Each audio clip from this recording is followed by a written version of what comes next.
If you want to talk a little bit, see how you sound on it too. Okay. Hopefully that's sounds not good. too loud. No, that sounds perfect, that's actually really good. Perfect.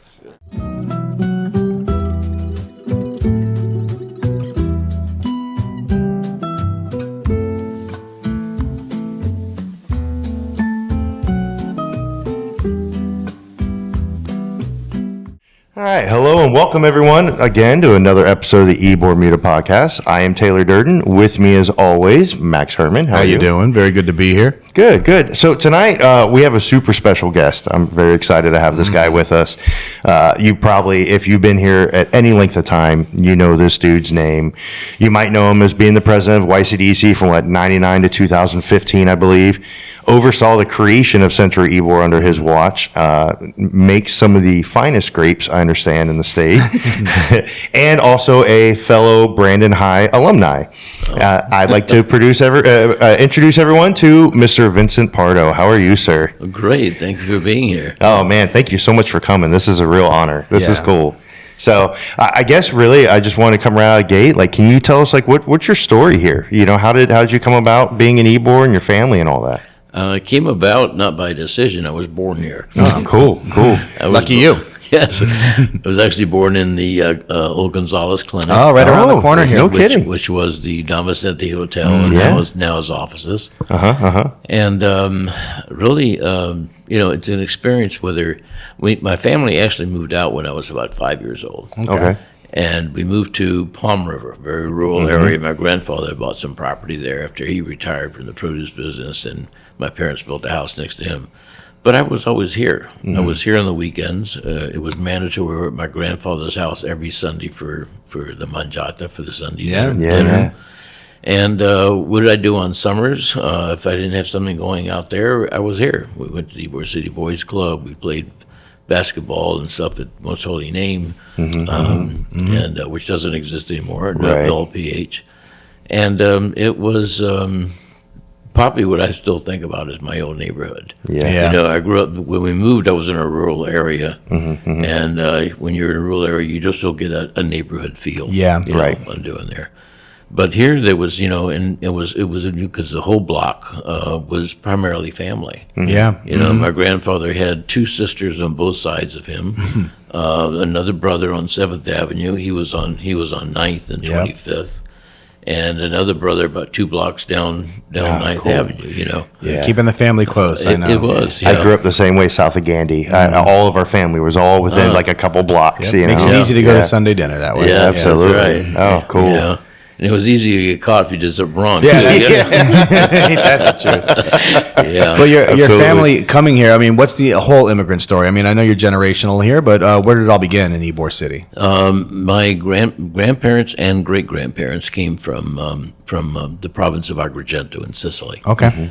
And they all immigrated here between 1898 and... Wow, right at the beginning. Yeah, and 1914. Wow. And that spread. All of them ended up here.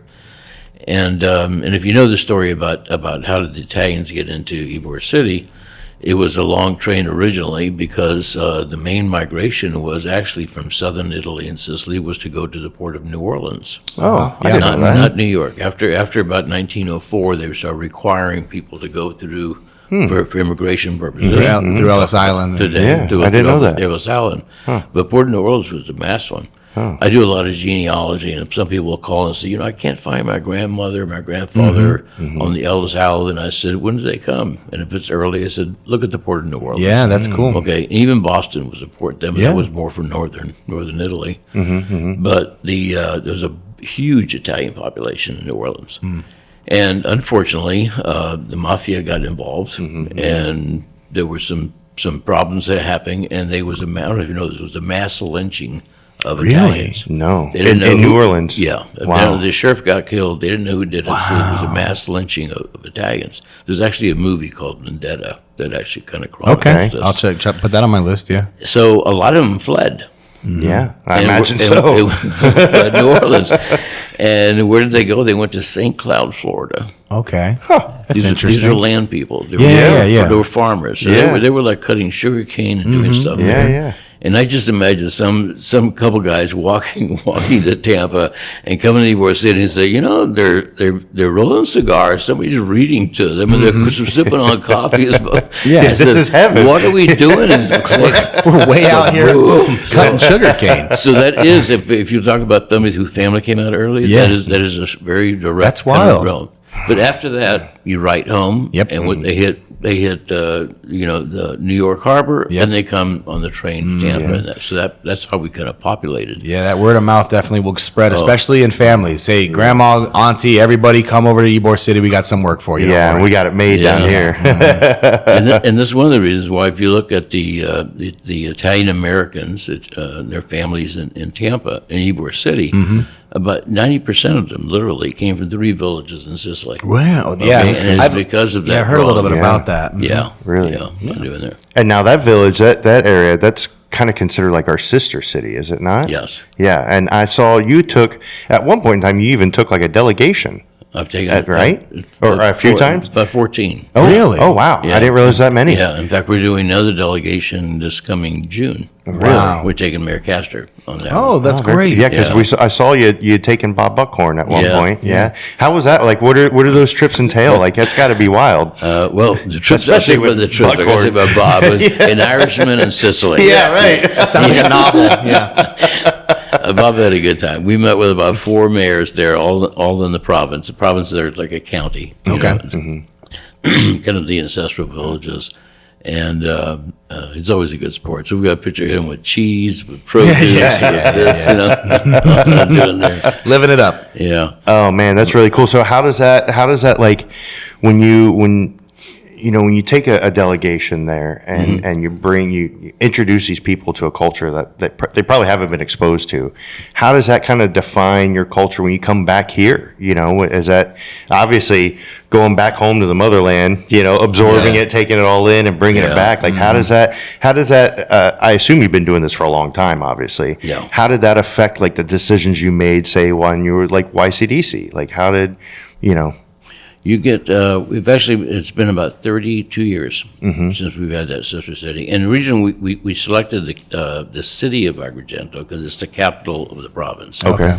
Some people say, you know, my family's from Santo Stefano. Let's make it Santo Stefano, you know, or let's make it Alessandria or some other. And these are towns that, when we first started going, had about 5,000. Oh, wow. Right now, there's 3,000, maybe 3,500 people. Really?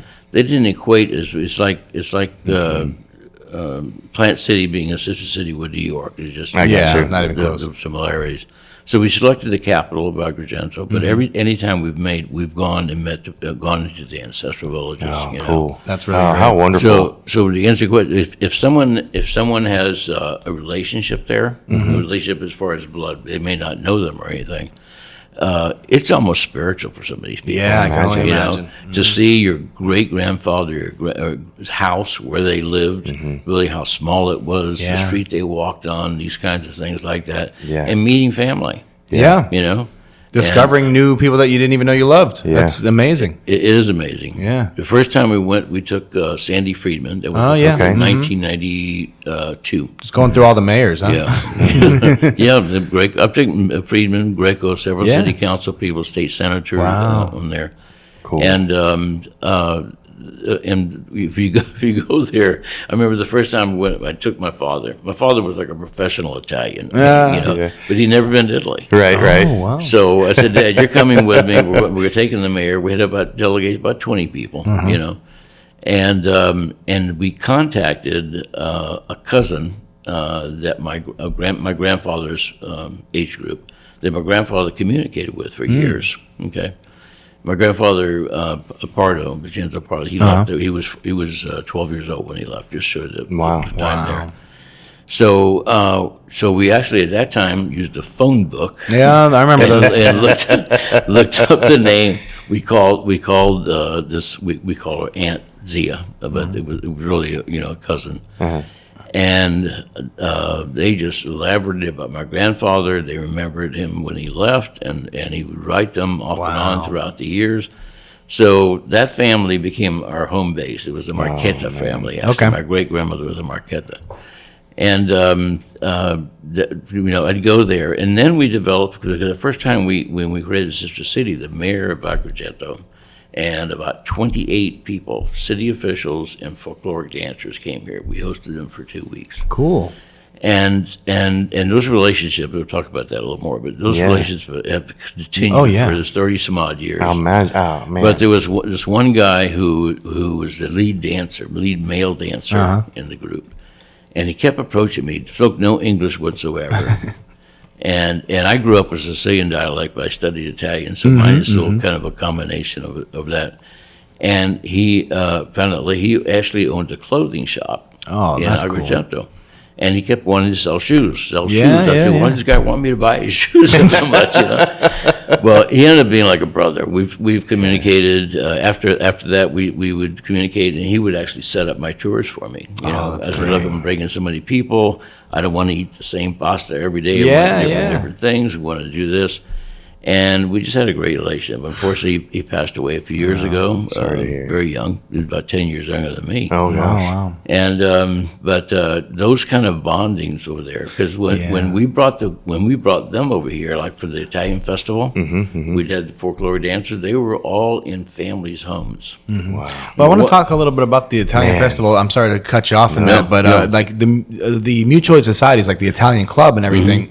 I mean, I imagine that when your family came this way, that was when they were really starting to kind of roll the mutual aid societies. Were they parts of that at all? Any history with the Italian club and the Sicilian part of it? In fact, my great grandfather, one of my great grandfathers, Alfonso de Chadu, was actually the first collector.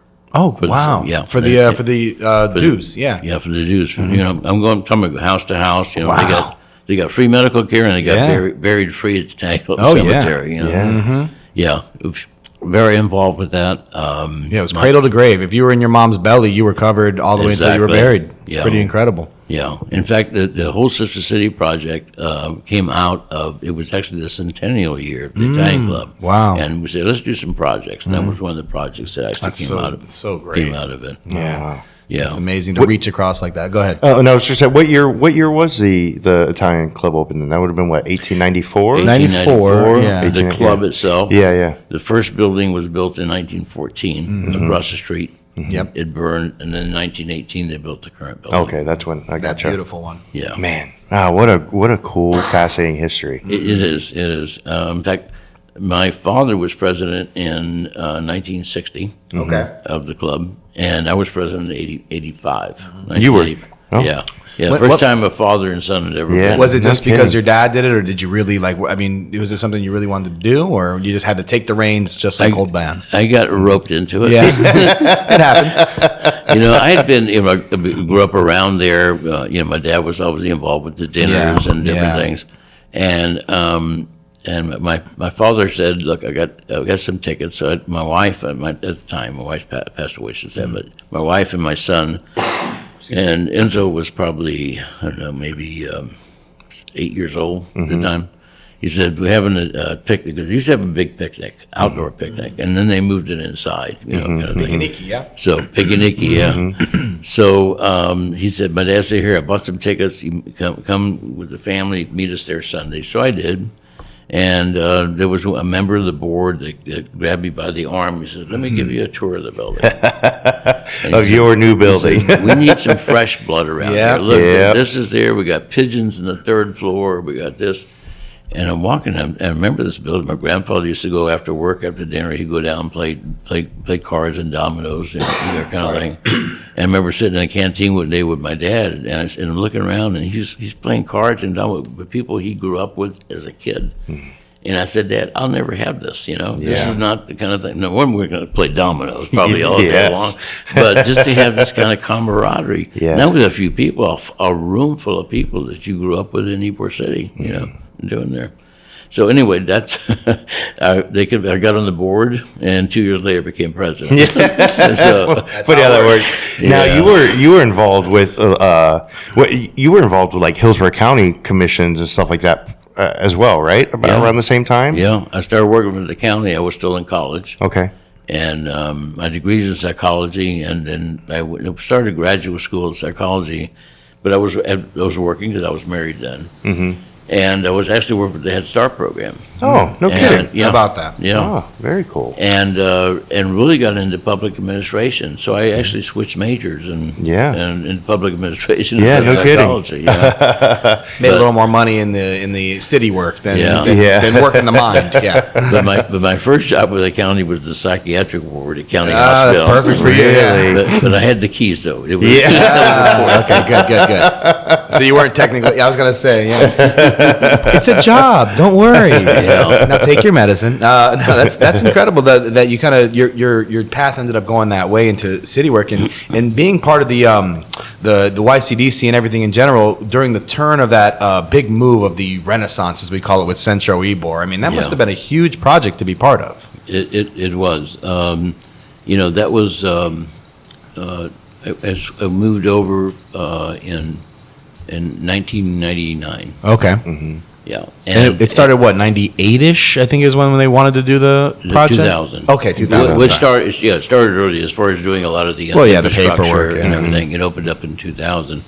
But I was working. I was very happy. I was reporting directly to the county administrator. Nice. Really? I had done my kind of career ladder thing. Yeah. And Greco was mayor. Yeah. About a year before that, maybe a little less than a year, he approached me at a party and he says, "I want you to come over and manage the YCTC, the Ybor Development Corporation." And I looked at him and I said, "You want to pay me for what I've been volunteering Yeah, right. to do?" He kind of laughed. me up. So he gave me an offer I can't refuse. Yeah, right. Yeah. So I said, let me tell you something. I've got about 9 months, and then I've got 30 years in the county. Because like I said, I started in college.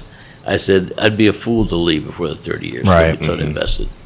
So I ran into him again sometime later, and he mentioned it again. I said, if you're serious, then give me 3 months to give Dan Clayman, who's the county administrator at the time, notice. And I think I'm ready for this. So I went in the next morning to talk to Dan. Then we get a little downtime in between. That smart man. Yeah, very smart. I too have pulled that move in the past. So I went over and I was there for 16 years doing that. Wow. Yeah. That had been super rewarding. I mean, just to see, because, as you know, that time, that late 90s era of Ybor was so different than what it is party now. time, Yeah. And Big transition. Yeah. what do you huge think about where it's going now? I mean, you see Centro Ybor, like I said, we call it the Renaissance because that's when the ball started rolling towards kind of cleaning things up. And now you see the condos popping up, and you see, we got cheeseologies around here. It's a very different town. What do you think of where it's going? Well, it's going fantastic because what has been needed all those years, even before I got a quote on the job. Yeah. Because I volunteered literally for about 20 years. Yeah. Italian Club, Ybor Chamber, Yeah. different things, is the residential. Residential was if you look at what do you need for success in a community, the residential was always there. And we knew that we would never have the density because of the height restriction. Yeah. It's that thing, that balancing scale. Right. Here's the historic, and we want to do this, but we want the development. We want the numbers. Right. So none of the buildings can be more than 4 stories, right? So Right. it's like you Right. can't build a high rise and put a bunch of people in it. What do we do? Right. Right. Because you have high three, even with the hotels. I mean, Yeah, we yeah. make concessions with the hotels. If you look at the Hampton Inn, the only reason they got the height is because if you look at the streetcar tracks, it slants down. Yeah. Oh, yeah. Yeah. So there's actually an additional floor if you go back and count them on the 6th Avenue side. Now that I think about then it, there is the 7th Avenue. yes. And that's the only reason they got that kind of. That's funny. I never even thought about it. But now that Yeah. you mention it, I can picture the Yeah. building like that. Yeah. I mean, it's a lot of stuff to cut around, a lot of red tape. But I mean, the way that Centro Ybor did it and the way that we're doing it now, I mean, I got to say, I'm impressed with the way they can get around it and keep it historic looking. Yeah. But I tell you, Central was a big spark. Oh, yeah. And a lot of people didn't like it. I'll tell you right now, it was too big a development for the district and Yeah. everything. And I remember I was at a American Planning Association conference, and they were talking about these things called lifestyle centers, which pretty much were open air malls. Okay. Yeah. Okay. Okay, and And it was like, if your city doesn't have one of these, you're really not in what's happening. Okay. around America Yeah, I see what you today, mean. Right. Okay. Well, 3 years later, at the same conference, they said they're not working. Yeah. Oh, wow. They're not That's working funny. all over the country. Right. Okay. Right. Yeah, because I've heard people mention it. Like, I'll go, this is Central Ybor, blah, blah, blah. And they're like, yeah, we have one of these in Philly. It's like just like this. I'm like, okay, yeah, well. Yeah, you got clematis. It actually one in West Palm sucked the life out of Clematis Street. Really? Which was like a little Seventh Avenue Okay. I gotcha. neighborhood. The sister project in St. Pete is still looking to find out what it what it is. Yeah. It's still trying to find itself. But it did spark a lot of people opening their eyes to what's happening there. Yeah. And the developer Steiner was very successful from Chicago. He's the one that Cocoa Walk and Coconut Grove. Okay. So that's why you see that same kind of thing when you walk and you see the upstairs. Yeah. I was just thinking I that. want to be there. I want to have a glass of wine up there. Yeah, exactly. Get the view. I want to see it all. Yeah. But there was a lot of dissension in the community because they like that for historic preservation reasons. It was too big of a scale. Yeah. Yeah. Okay. And if anything, and the developers did a great job. We worked with them. They went back and forth. But anytime you talked about what they were really trying to do, they were still looking for that mall concept anchor store. Yeah. Okay. And if you look at and it's been changed by that, but when we redid the Ybor Vision Plan, what kind of retail, what kind of things we want boutique stuff. Yeah. We want somebody to buy, just like, oh my God, I'm blanking the names, the coffee shop. Roberto started making jeans. Yeah. And you bought jeans from him. They're Something you called can't Blind get Tiger. anywhere Blind- else. Blind Tiger. Yeah. Blind Tiger. Exactly. The epitome was La France. Yeah, of course. Yeah. It's a destination. Yes. That's a Okay. hard thing to try and match. Yeah, and I remember when we had the Super Bowl, the second Super Bowl here. This was 2001, something like that? 2001. Yeah. Victoria's Secret, which was in there. I remember. I remember that. They died. Yeah. Sales died. Yep. Because people were saying, hey, I like that, but I'm not going to walk around with a bag. I'll buy that when I get back home. Right, My exactly. Victoria's I have Secret. one over They in have mine. mine. Yeah, at the mall in my house. Or my Urban town. Outfitters, there was only 2 in the counter. Right. So they were really successful for a long time. yeah. So trying to get a concept across to the Central Ybor people, people are looking for boutique kind Yeah. of stuff. And that's Yeah, still they're- kind of the, I'm sorry, No, that's still no, kind no. of the thing in Ybor now is like, Yes. the Saturday market and there's like unique Exactly. towns that like, of course, La France is the epitome of it all, but it's you come to Ybor City and you go, oh, I want to find something I can't find anywhere else. And that's what you Exactly. got right here. Yeah. Yeah, and there was so much there was so much like corporate in there when it first opened. Because I remember when there was a Starbucks in there, and I thought, who's going to go to Starbucks? There's When we have 17 coffee shops. Amazing from coffee. Leitchville. Yeah, Right, exactly. right. And then with the Starbucks, and then there was like a Peter Republic in there at one point. I'm surprised Jimmy John's has lasted, but I guess those quick subs, I guess, Yeah, those, well, and they stay Yeah. open late. yeah, so. that's it. Mhm. Yeah, that's It's true. it's a boutique sandwich in a pizza town Right. at 2:00 in the morning. Yeah, exactly. But like you mentioned, sitting up top and drinking some wine and all that. I know you're a wine guy, and I don't know if Taylor wants to get into the grapes right away. But I was fascinated to find out that you do so much with wine. I mean, winemaking in general, is that in your roots? Does it come from Sicily, or did you just happen to start doing that later? It came from my mother's side of the family. Okay. They were definitely winemakers and been making wine since they arrived here in Sicily. Right. My great uncle, my grandmother's brother, Right. was in the produce business, was a winemaker. Mm-hmm. So he would, and I wouldn't say this really to the Florida Grape Growers Association, but Florida grapes are not great for wine. Yeah. Right. Okay. Yeah. And they're usually, that's why they're very, very sweet. It's a good sugar Exactly. wine kind of thing. So my Uncle Tony would bring in grapes from California when the tomatoes. Yeah. He was partners for a long time with Blue Eye Valenti. You heard of Blue Eye tomatoes? Yeah. Mm-hmm. So when the train would come in with there, they'd bring grapes in, and then they would get them, and they'd make their wine. Wow, cool. So he started doing it for more people in Ybor City, and that kind of spread. So that hobby of his was actually because he was in the produce business. Right. So it kind of expanded. My father, when he closed Pardo's Market, his business, he started working doing that from Uncle Tony. I figured that time was one time a year. It's around Yeah. It's around Yeah. Very Oktoberfest seasonal time. thing, Yes, yeah. I'm doing there. But when you do it, it's intense as far as the timing and Oh, I everything. bet. Yeah. So he started, and customers started increasing from all over around the state. Yeah. And then when my dad got sick in 2000, he looked at my son and I said, "You guys got to continue this because we would actually make the family wine. Mm-hmm. My family never sold wine. We sold grapes and fresh pressed juice to winemakers. Interesting. I got you. But your wine was for y'all. Strictly for family. Yeah, family. cool. Yeah, family. Oh man, on the neat. table. Yeah. Neat. And so my son and I took it over, and believe it or not, we did it. I didn't retire in 2015, but 15, and this was 2000. And so it was what I did in the evenings, talking to customers on the phone and on weekends. Then we would take my son and I both took a week vacation the first week of October. Yeah. That was distribution week, and we had people coming all over, And, I ended up with more customers than my father ever thought about having, so it's really expanded on doing there. But, and now I got some children and grandchildren of some of the original people. My Uncle Tony That's and my amazing. dad were doing it. So we're talking how many generations now? Like 4, 5, 6? No, counted my son 4. That's Yeah. incredible. That's four, cool. 4 generations. That's great. Yeah. And you've got 2 like warehouses, right? I have one. I rent cold storage, and for one warehouse. But for a while, we had an arrangement with a dairy in Tampa Okay. that would take the refrigerated trucks would leave Tampa and go to refrigerated facilities. So I would buy pallet space on there.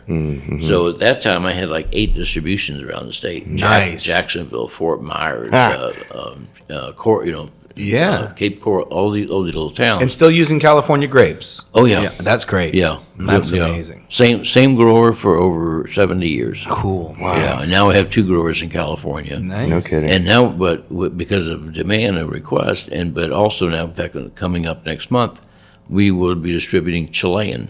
Really? So now we do this twice a year. fun. Chilean juice and grapes in the spring, and California and a line of Italian juices actually. In For like the fall. Malbec or what's the Chilean for usually? What is What do you use the Chilean for? Or like for wine? for winemaking? Yeah, but certain wine kinds, from right? Chile. I assume. Well, Malbec is the most. Malbec, yeah. Argentina, it's funny. Yeah. Malbec is the European grape, but Argentina and That's where I Chile always know put it it on from the is map. Chile is It's like Argentina. Syrah. Yeah. Syrah's Yeah, been yeah. around Australia. Boom. Yep. Put Exactly. it on the map. Yep. They did that. Yeah, that's funny to think about that you could expand that way because you think of course California Cabernet or something, and then Right. going down to South America, you get to do a little flavor tasting over Yeah. there. It's pretty amazing. That's cool. That's how you expand Yeah. your palate. What's your personal favorite grape? Right now we've been. I say right now. We're just Petite Syrah. Me, Yeah. me too. Really? It's phenomenal. I like a dark, bold wine. Yep. It ages well. It really does. Great color extraction. But I've kind of weaned off of. We were making Zinfandel, Old Vine Zins. Yeah.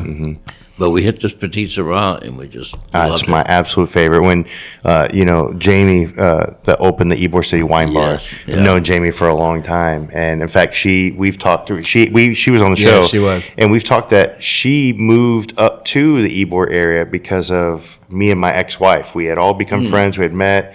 And she was visiting, and she kept visiting more and more, and renting a little spot right here in Historic. And then it led her to buying a house, open the business. Right, I right. helped her. I was there, helped putting stools and tables together before they opened. Right in the heart of Central on Yeah. 7th, right Oh, there. yeah. I was there for opening night. I've been there for every event. Jamie and I go way back, and she introduced me to the Petit Syrah. Yeah. And I was like, I never want to have another wine in my life. See, I'm on the opposite Absolute favorite. side of the spectrum. I'll go, what is it, red, white? Put it in the glass. Let's do it. Yeah, so on that note of so with you did the wine industry, you have these roots down in Sicily. Do you have any Sicilian wine and food pairing that you would even equate to not just your family, but like an Ybor kind of thing? We all know that there are some great Sicilian dishes that are famous in Ybor, but anything in your mind? I love to cook, so I'm all over the board with things, but probably one of the most Sicilian dishes, when you think about pasta, let me go with a pasta dish, is pasta norma, which is with eggplant. Okay. Okay. I love a good I like this already.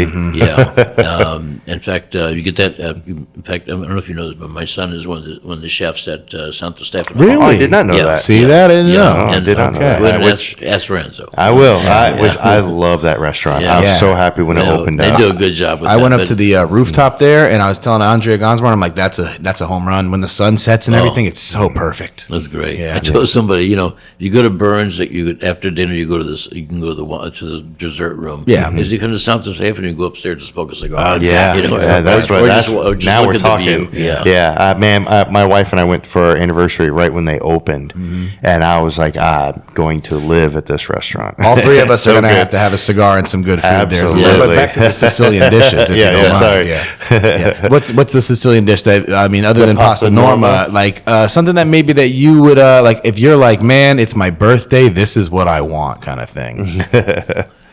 Usually I'll gravitate towards a seafood dish. I love Yeah. that. Yeah. Yeah. Linguine with clams. I love to make there. Love to grill octopus. Oh, yeah. Yeah. When it's done right, it's perfect. Exactly. When it's done right. it's done you know right, what yes. you're doing there. Yeah, I'm doing there. In fact, when I'm in Italy, a lot of times if they have it, I'll just get like a mixed grill. So you grill octopus, grill calamari. Oh, nice. Around this area, the best place is to go to Tarpon Springs. Oh, And yes. you gotta get it. The octopus out in Tarpon Springs and the sponge Yeah. docks, man. Those Greeks, they can do some good work with it too, but they have great Italian out there. I've tried a couple places out there. It was Yeah. really good. Yeah. Well, and remember, Sicily was Greek before. Right. It was Greece before Yes, it was Rome. yes, That's we true. forget that. So- That's the symbol. It's got Medusa in it that you have on your it's I called learned that yeah. at the Italian club from some great people over there that were telling me some history, and I had no idea the connection to the Greeks and the Sicilians. Yeah, it's actually the ancient Greek symbol of Sicily, Trinacria. Yeah. Yeah. Wow. Is that the triangle? Trying to remember. Explain if you don't mind. In the center is the head of Medusa, Right. Okay, which is to ward off invaders, and the three knees are the three corners of Sicily. That's what I was thinking. It was like I knew there was okay. some sort of like a triangle, but it's the three knees, the legs that are coming around. I wondered what the history behind the symbol was. Oh yeah, it's one of the biggest questions I get on my tour when I bring people by the Italian club, which of Yeah. course I have to because the building is great from the outside and the inside. Yeah, Yeah. Look, if I know one thing about Italians, they make good food and good buildings.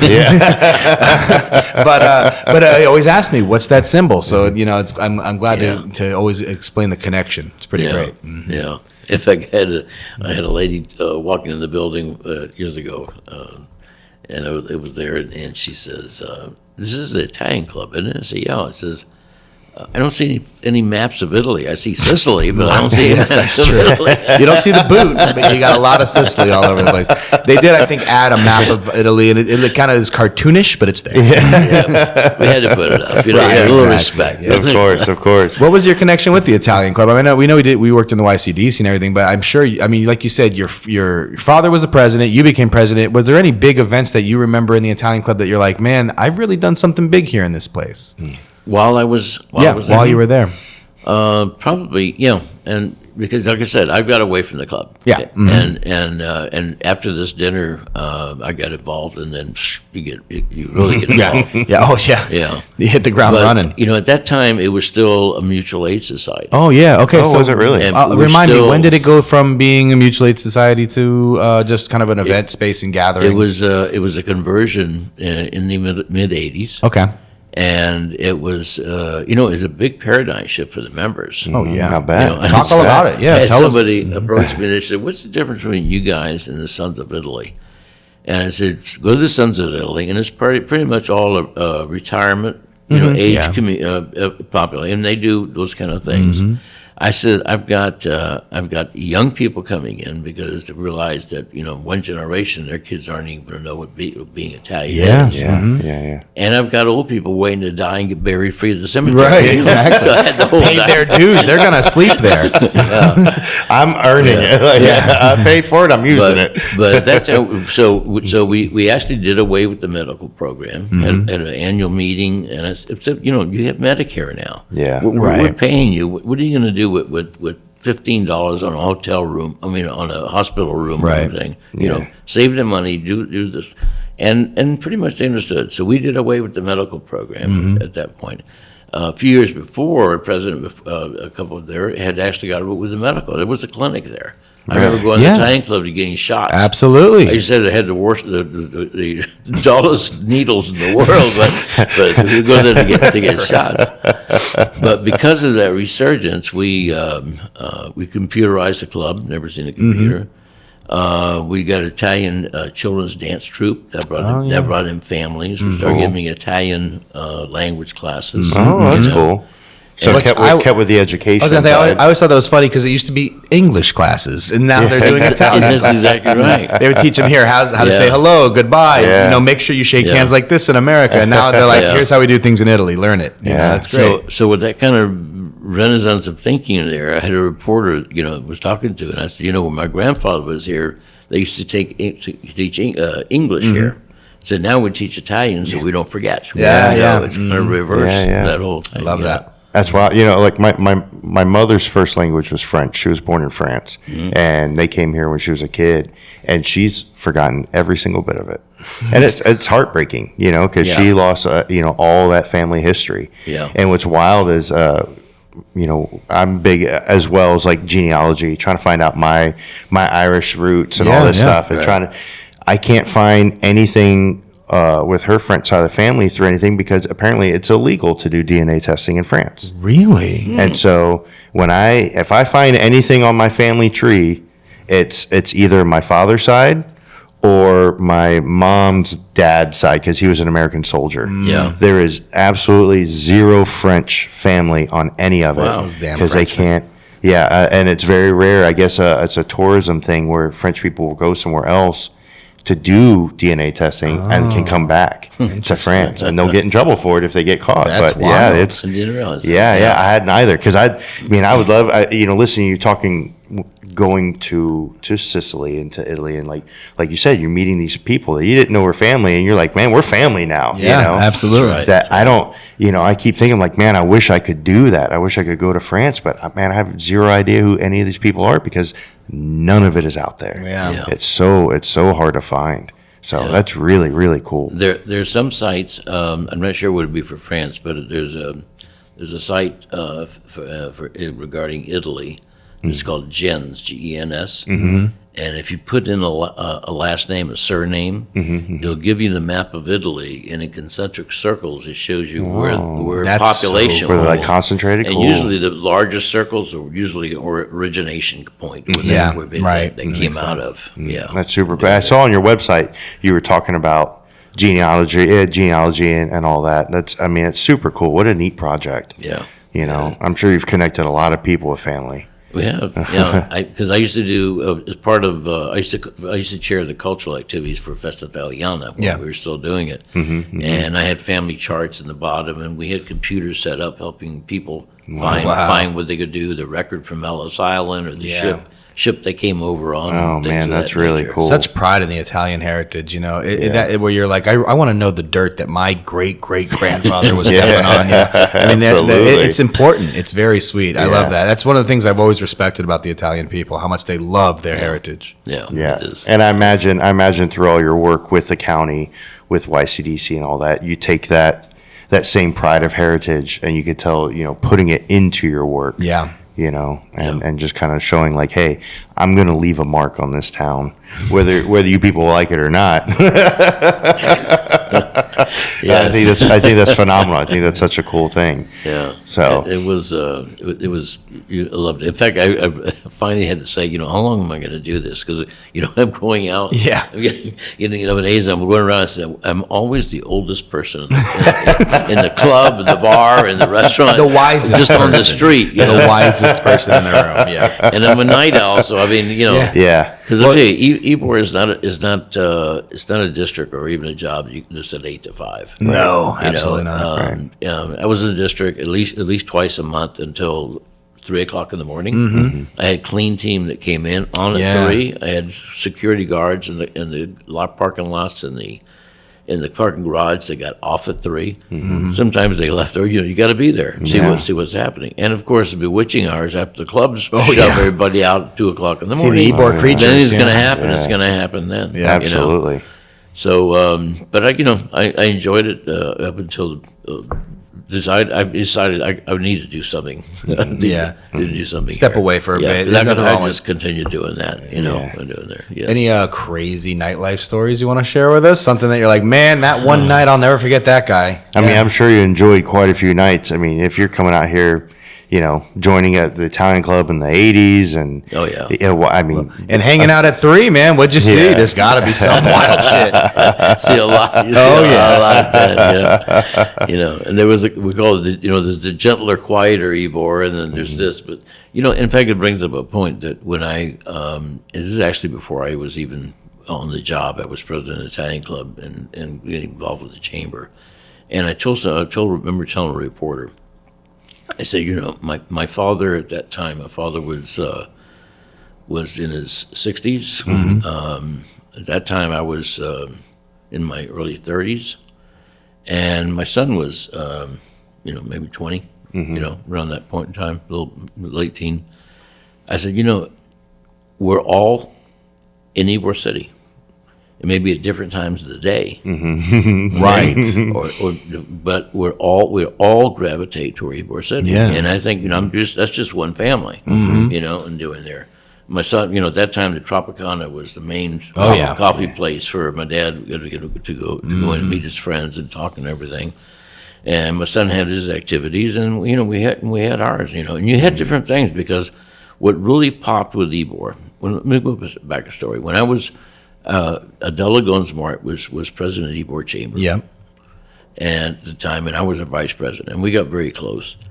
And we always used to laugh about, we got the Columbia down there, and we got the Algoya over here. Yeah. We need to fill in the center. Yeah. And I'm talking about in the early 90s. I mean, you talk about a dichotomy too, like two totally opposite ends of the spectrum and everything. Yeah, and different clientele. Yeah. So, and this is late 80s or early 90s. Mm-hmm. And to look at as far as I got a dream as far as having there was nobody here, doing there. And I remember, in fact, I'll tell you, Carmine. Mm-hmm. Carmine, people don't realize, unless you have a lot of history, what a pioneer he was in Ybor City. I've heard. He started out with a little cafeteria on 2nd Avenue, I think it was called Seaboard Cafeteria or something like that. And then he rented the building where Acropolis is now. Yeah. Mm-hmm, mm-hmm. And actually, his father Gino and a few people, my son and his son, we used to go dove hunting. And I remember one time the younger ones left. Mm-hmm. We got to go. They took off. Gene and I, we always do a little cookout. And I remember it had to be maybe 10, 11 o'clock at night, and we're driving from Waimama where we were hunting, mm-hmm. And he turns on 7th Avenue. Gene was in his Jeep. Turns on 7th Avenue as we're approaching was it 19th Street. Mm-hmm. He says, "Damn, this may work." And we looked ahead, and there were so many people inside. Nice. That they were standing in the street. Really? Which couldn't have happened today. Yeah, right. But there was no traffic. Yeah. And Carmine really popped. There was that particular age group mm-hmm. really got into coming into Ybor and doing it. Love that. And at that time, we had literally starving artists and things. And doing things. It was that transition was a great time. Seeing what was happening. Things like baby doll art and all these other transitional kind of things. Three Birds bookstore. And, I remember there used to be a really cool record store that I would go to on 7th a long time ago. Yes. I mean, I started coming here in probably 94, 95 mm-hmm. as just a punk ass teenager, not being able to get in anywhere, but just hanging out and people watching, and going into things like the bookstores and whatnot. Just to be a part of it. Because this place it's so gravitational. It was, and then as most of it happens. In fact, there's I was a member of a nighttime economy conference when was happening, which was really great, and I remember doing a presentation about the evolution of 7th Avenue. That's cool. PowerPoint. Taking it from my grandparents' age group. We're after dinner. What'd you do? You got out of the hot house and you walked. You did that with the passeggiata, as they call it. To to what was going through the early days when nobody was here. Then there's so many people, the sidewalks can't. Right. I mean, Ybor really was a regional attractor. Oh, yeah. It was not unusual to have limos from Orlando. I remember it. Yeah. You know. All the time, whenever I'd be around, and when I was really young, like literally, you'd see like the coolest cars going by, you'd see big limos going by, and it was just a place where people just wanted to cruise and show off a bit. Right. You know? There were 2 places in the state of Florida that had a cruising ordinance: South Beach in Miami and Ybor. That's City. great. That's one. That's right. That's funny. Yeah, Yeah. man. And that time always fascinates me when you guys talking about the 80s, the 90s, because I was born in 88. And, I was a baby when this thing was really transitioning. By the time I was old enough to really understand it, it was going towards the Centro Ybor time. Yeah. I remember Ybor Square and everything. I remember Cafe Creole, but it fascinates me to talk about the artists, like just painting amazing things on the side of these historic buildings on like the wood that was covering up the broken window. Right. It was a whole different place. Yeah, it was very different in there, and the transition took place from nobody being here to having so many people. The streets can't continue. You have to close the streets. Yeah. And then you have the big public policy thing. It was all every time we took a community vote about 7th Avenue was swear it was 55th. I'll bet. Close Still it, today? Open it up, close it. Probably even today. Yeah, no, and they it made- wasn't all bars. It was restaurants. too. Yeah, Right, anytime right. something happens around here, it's like, should we start closing 7th Avenue? It's always 50-50 about, is. Well, wasn't there an explosion? Didn't it kind of happen because they kind of laxed all like the wet zoning rules for a little bit, didn't Yeah. they, to try to get more people in to the area, like into these buildings? Yeah, city council relaxed a lot for Ybor.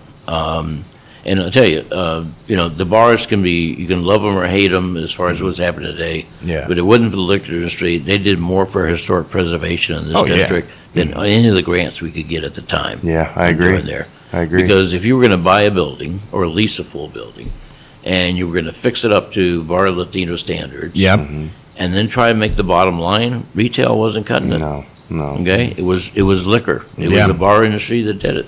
So they did open it. And I'll tell you, city council, part of that presentation I did, city council, everything they did to help Ybor City worked. Sometimes it worked too long. They came up with a balcony program. Oh, yeah. Okay.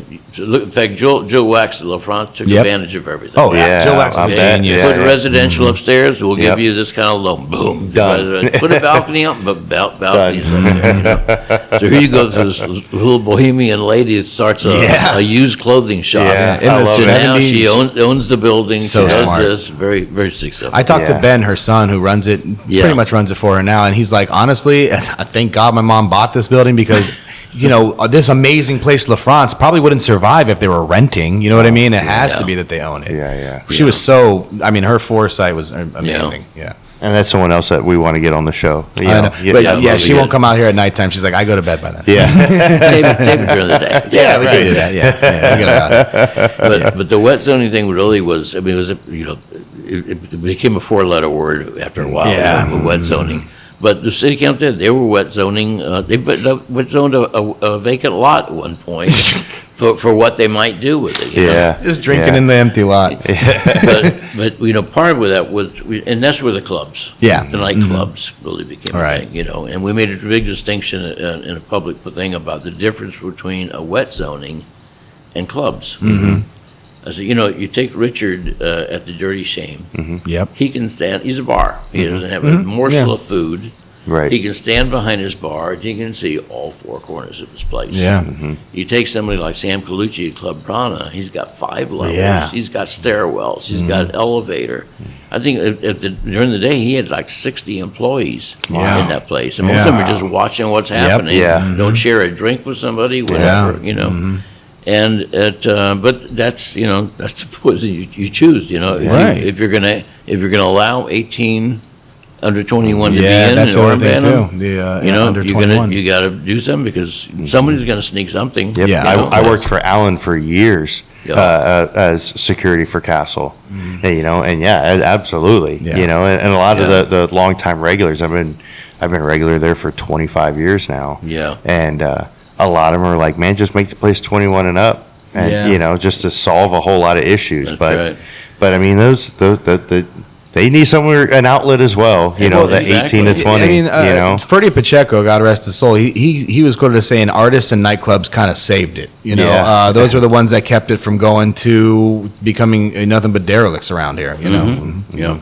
And we had a lot of artists. Yeah. You know, and it was kind of weird because they got, as the property value, buildings started getting fixed up, and property values went up and rents exactly. went up. They definitely got gentrified. And we actually tried some programs to keep them here and some Yeah. rent subsidies actually. Yeah. And it just wasn't doing it. So they end up in Channel District. Yeah. Well, they Yeah, got yeah. gentrified out of I was Channel gonna say, Channel District District got faster crashed, than yeah. anything as far as yeah, now look at that coming area. out. Yeah. Golly. Oh, It's With insane. Water Street and everything over there, I mean, Tampa's growing, we know that, but the movement of Ybor City probably kind of changed Tampa's dynamic. I mean, downtown, now look at downtown too, because of, honestly, when I was a kid going downtown, it was like, after 8 p.m., you gotta get the hell out of here, because there's nothing going on down here, and you're in bad Right. situations. You go to Ybor City, but now that kind of bled over this way, you know, Channel Side, Water Yeah. Street, downtown's popping now too. You know, Yeah.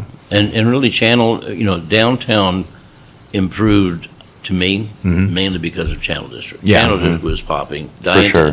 Some of the overflow that's happening, Yeah. as far as and that happens in there, but it's a fragile economy. Yeah, it really is. And I- we'll see how it works with the gas Yeah. works, you know, finishing out. And When the sister project in St. Petersburg opened up, Yeah. they had a Dan Marino's Martini bar. I think I kind of I remember know, I that. do remember that. we saw a definite decrease in bar sales in Ybor City Oh, with Dan Marino's opening up. And It Really? shows you how fragile, because people Yeah. were coming over from St. Pete. yeah. And I remember talking to some people, Vince, my regulars from St. Pete are not coming. They got a place over there now. Yeah, exactly. You know, and do it now. South Central. It's Oh yeah, St. popping Pete, it's over got there. its own nightlife. Yeah. Yeah, But it shows you how fragile it can be. You get Yeah. the Orlando traffic. Well, when you're not a regional tractor anymore, then you have, you know, Yeah.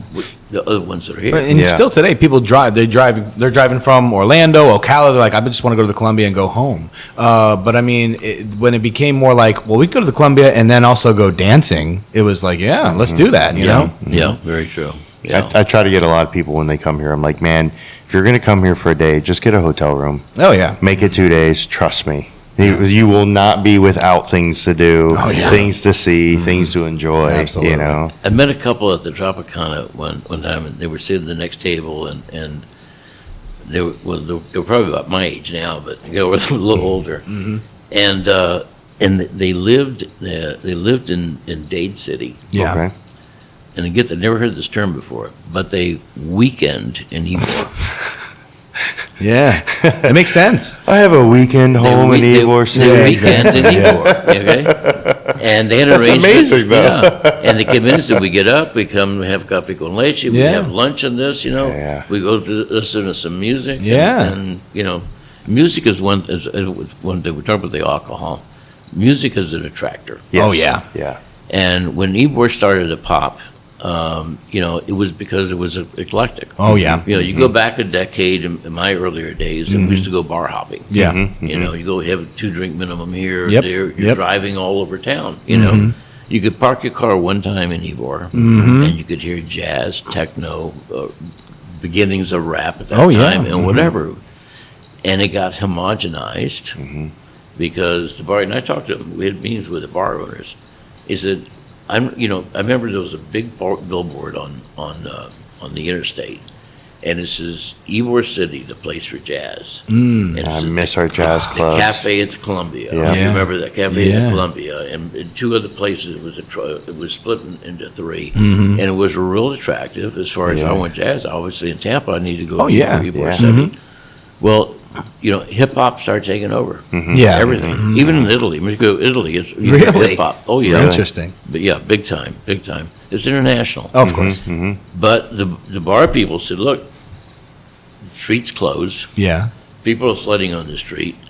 I'm going to play whatever they want to hear. Right, And yeah. that's what Gotta people sell. started doing. Yep. So you got less and less of this. Yeah. You know, I remember I was standing outside of the Pleasure Dome one night talking Oh, to yeah. the owner. My first And nightclub this I went lady to. comes up and she says, "Why don't you play some Sinatra or some jazz or something?"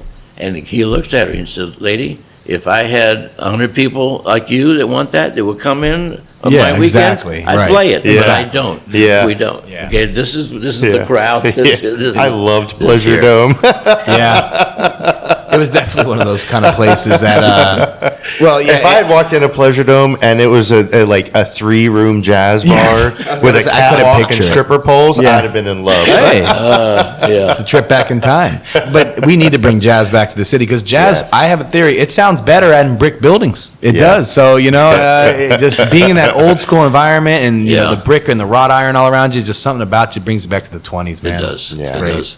And we had really excellent jazz bars here for Oh, yeah. a long Jazz time. cellar. Mm-hmm. Oh, the Jazz Cellar, way before its time. Beautiful. Oh, yes. Yeah. Ybor Square was, before 7th Avenue, Ybor Square was the place to be. When I was a little kid, we'd all go out there. I'd, Spaghetti Warehouse and Cafe Creole. Ybor Square was like we'd hang out, and then I'd have to go home because my parents would go to the Jazz Cellar. Yeah, yeah. Yeah, really, really cool place. Oh man, those were the times. So they had an orchestra. Oh, yeah. Yeah. Tuxes, there was class act. Yeah. Now, something that we ask a lot of our guests, and this would be great because you have such a good history here of all the places that have closed down from over the years.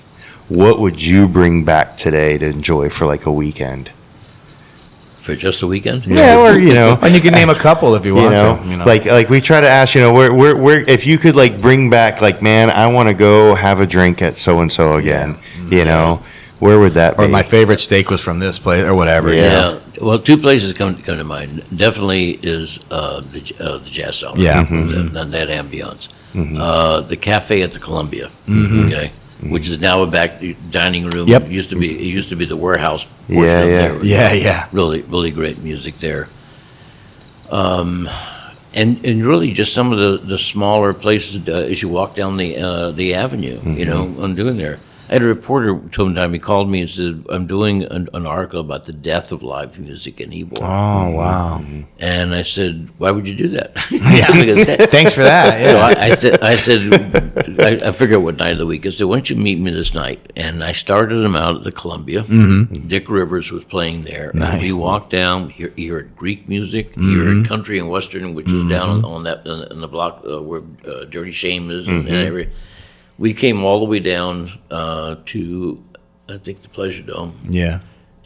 here, and he says, "I get it. Yeah. You It's win. not dead." Yeah. Yeah. I say, but those things that kind of hit you, like Jazz Cellar, Yeah. whatever. Yeah. Yeah. But all little places, had little people play, play yeah. guitar or something in the different places. I mean, I kind of miss it because it's not the same as when even if you go back 10 years, you'd walk down 7th Avenue, you'd have a guy playing a guitar on one corner, you'd have a guy playing an accordion on another. I remember there used to be these dudes that used to hold up a sign that says, if you give me $1, I'll do a backflip. I'd hand him the $1, he'd do the backflip, and I'd go, I'll see you next Friday. I don't know if you remember the saxophone player. was just going to mention him. They would stand in front. Yep. Every time.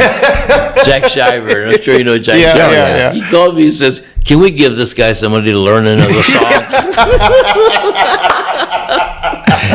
All day long, the same thing. I remember that guy because I would think like, man, Pink Panther, huh? That's all you got. Yeah. Really nailed that one. nailed that do you want to one. move on to any Snoopy or anything? Charlie Brown. Yeah, man. I miss a lot. We used to have some really good, like, notable street performers. Yeah, like for that. sure. It just added that extra layer of just, flavor to this town. Yeah, if I could get into Daryl Shaw's ear, I'd be like, hey, man, you're doing great bringing artists here, which he is, like a lot of artistry, but we need musicians, man. We need a place where because the Crowbar's going to close. We need a place where it's like a steady flow of shows coming in, Exactly. Because like you said, music brings people here. And the Ritz Theater was at the Ritz, time yeah. when they reopened, the Capitano family reopened that. They really were doing it because they were bringing in. I mean, on one weekend, I remember there was like a tribute band for the Beatles. There was something else. There was like 3 great bands that were doing there on 3 nights. It was a Friday, Saturday, and a Sunday. And I remember talking to Joe, and I said, you're really what you're doing there is bringing in a demographic. Yeah. Because people would come, say, I don't know about Ybor City. And I said, look, park at the parking garage. Right. Walk down 16th Street, it's only a block, and go sit down in front of King Corona. Yeah. It doesn't matter if you don't smoke, or just Yeah. And they called and they said, I felt safe. Yeah. And it was great looking at the people and everything. It's one of my favorite spots. You have to to get just somebody, go. that kind of that does that for a group, Yeah. and because then a certain demographic will start coming, Right. and I know doing the word of mouth, of course. Anytime if somebody's kitten gets hurt in Ybor City, it's all over the news. Ybor City, can you believe it? Oh wow, this happened in So Ybor City. dangerous for kittens. And but so a lot of people like that I talk to, especially on my tours and whatnot, they're like, yeah, I heard Ybor City's rough at night. I'm like, listen, if you've been to New Orleans, you've been to Chicago, you've been to any place, you can been in Kansas City, you can go in the middle of Iowa, you're gonna have some rambunctious stuff when the bars all close at 3 a.m. Yeah. But nothing that you wouldn't find anywhere else. In fact, I would say Ybor City's safer than most places. Oh yeah. I mean, we have the Yes team here. We have a lot of cops in the area. It's well taken care of. When Mayor Jane Castor was chief of police, Yeah. I had a group that I hosted here in about nighttime economy. And she came out and she just said right there, I said, I'll show you the stats of Ybor City and I'll show you Hyde Park. The crime in here is less. I bet. It gets publicized more. Right. Okay, Yeah. in doing there, but it's less. And that's just the stigma that comes. It really is. I think the epitome was there was an article, and there was a lady from Ybor City. They got hit by a car in Carrollwood, and the headline was "Ybor City woman gets hit by a car." Exactly. That's exactly it. That's how they do it. So we went to the editorial board and said, look, this is Ybor City. See, if you cross this is College Hill over here. Yeah. Yeah. This is Belmont Heights Exactly, over here. yeah. Right. And to say these are now I tell you, we also shot ourselves in the foot because we have a historic district map, we have Yeah. a landmark district map, Right. We have this. So I said, look, we got to make it easier for people to know what it is, But that's been a problem. Yeah. It really has. And I think some people are finally seeing that, like, oh wow, this is actually really cleaned up. This has changed a lot. Oh, yeah. And the more that we get these residents coming in, and Yeah. more people living here and more actively out on the street, we've said before, when's the last time, you see women pushing strollers now. Yeah. In Ybor. It feels like the You old know? days when their family would be here. You'd grow a family here, and right. and everybody kind of knew each other. It feels like that again. Yeah. Whereas I know like people say Ybor City, what's nothing but a bunch of bars out there, but it's much more than that. It's much more than that. Yeah, I've always loved Yeah. it. I'm so happy that I've been living in Ybor since 2012.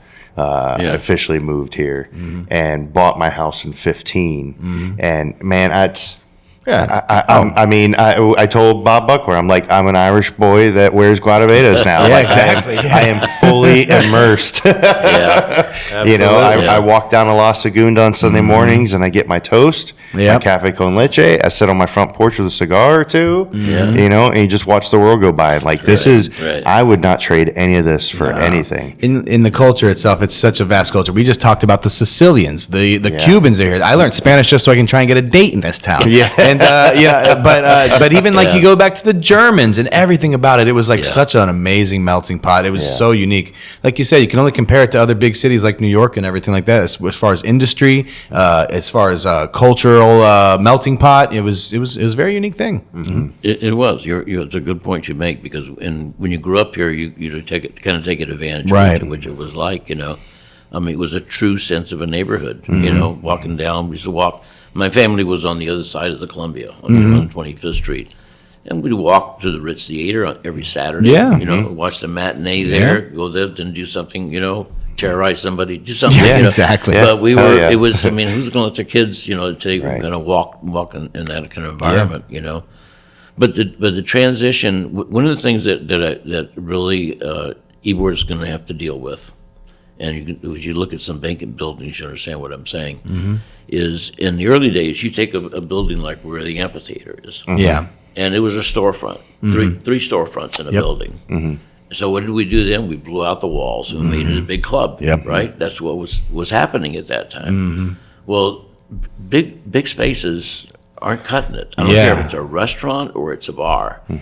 smaller, intimate spaces Exactly. are doing it. I agree. Look at La Terrazza. La Terrazza. Yep. One of my Phenomenal. favorites here. Okay. One of the Original charms la- is that you have to get there in time, Yeah. or you got no Yeah, table. exactly. You know. Original Laughing Cat. Yep. When it You was know. a tiny little restaurant. Yeah, exactly. Yeah. Exactly. And you converted on My there. favorite. But you go to, like when Big City Tavern was upstairs, you Yeah. go to Centro Español, that's a huge space. Oh, yeah. It is. Yeah. It That's a is. huge space, Right, you know. yeah. And to take that over and expect to fill up that restaurant, you're not the Columbia. You're Yeah, not going to exactly. do that and be able to do, have that kind I like of that point, and you wonder, with the historic district, of course, you can't just put up, maybe you could just kind of put up a wall to kind of make one big space into three different things. I mean, it's not a bad idea. It goes back to making it historically significant Exactly. the way it was. Yeah, I agree. Yeah. I agree.